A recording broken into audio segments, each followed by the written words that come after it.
Hello, നമ്മുടെ എള്ളും കടലയും എല്ലാം എന്താ പൊടിച്ച് അതേ ഉരുളിയിൽ തന്നെ ഇട്ടിട്ടുണ്ട്. ഇത് നമ്മൾ മിക്സ് ചെയ്യണം. ഫസ്റ്റ് കിടക്കുന്നത് കൽക്കണ്ടാണ്, അത് കഴിഞ്ഞ് അരിപ്പൊടി, അത് കഴിഞ്ഞതാ കടല, കപ്പലണ്ടി, അണ്ടിപ്പരിപ്പ്, ബദാം പരിപ്പ് എല്ലാം കൂടി പൊടിച്ച് നമ്മൾ ഇതാ ഉരുളിയിൽ കൊണ്ടിട്ടിട്ടുണ്ട്. ഇനി അത് നമ്മൾ ഇങ്ങനെ മിക്സ് ചെയ്യണം, ഫുള്ള് മിക്സ് ചെയ്യണം. അടിയിൽ നിന്ന് മുകളിലോട്ട് വന്നിട്ട് മുകളിൽ നിന്ന് താഴേക്ക് ഇളക്കി കൊടുക്കണം. ഫുള്ള് ഇളക്കി മിക്സാക്കി അടിപൊളിയാണ്, നല്ല ടേസ്റ്റാണ്. കുട്ടികൾക്കൊക്കെ കൊടുക്കാൻ, ഹെൽത്തി ഫുഡായിട്ട് നിങ്ങൾക്ക് കൊടുക്കാം.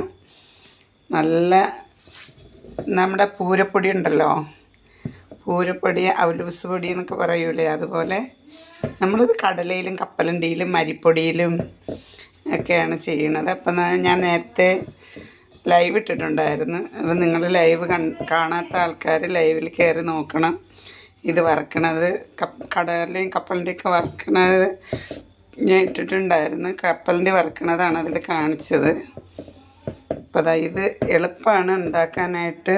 കുട്ടികൾക്ക് നിങ്ങൾ പുറത്തുനിന്ന് ഹെൽത്തി ഫുഡ് വാങ്ങുന്നതിനെക്കാട്ടി നമുക്ക് സ്വന്തമായിട്ട് വീട്ടിൽ തന്നെ ഉണ്ടാക്കാം. എള്ള് മാത്രം കഴുകി ഉണക്കിയാൽ മതി. ബാക്കി സാധനങ്ങളെല്ലാം വറുത്തെടുത്ത് ഇതുപോലെ മിക്സ് ചെയ്ത് വെച്ചിരുന്നാൽ 6 മാസം നമുക്ക് ഇത് കൊടുക്കാൻ പറ്റും. 1 കിലോ കടല, 1 കിലോ പൊട്ടുകടല, 1 കിലോ കപ്പലണ്ടി.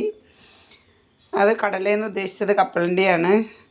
പിന്നെ അണ്ടിപ്പരിപ്പും ബദാം പരിപ്പും, ചുമന്ന നെല്ല് കുത്തിയ മട്ടാനരി എല്ലാം കൂടിയിട്ട്, മട്ടാനരി കഴുകി വെള്ളം തോർന്നതിന് ശേഷം വറുക്കണം.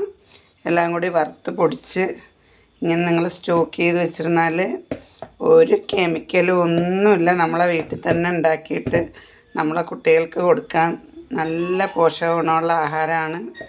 ഇതാ നോക്കിയേ, എല്ലാം കൂടി മിക്സായപ്പോൾ നല്ല മധുരം, ആവശ്യത്തിന് മധുരം ചേർത്താൽ മതി. നിങ്ങൾക്ക് കുട്ടികൾക്ക് അധികം മധുരം ചേർക്കണമെന്നുണ്ടെങ്കിൽ മധുരം കുറച്ച് ചേർത്താൽ മതി. പിന്നെ കൽക്കണ്ടിന് പകരം, വെള്ളക്കൽക്കണ്ടിന് പകരം പനങ്കൽക്കണ്ട് ചേർക്കാം.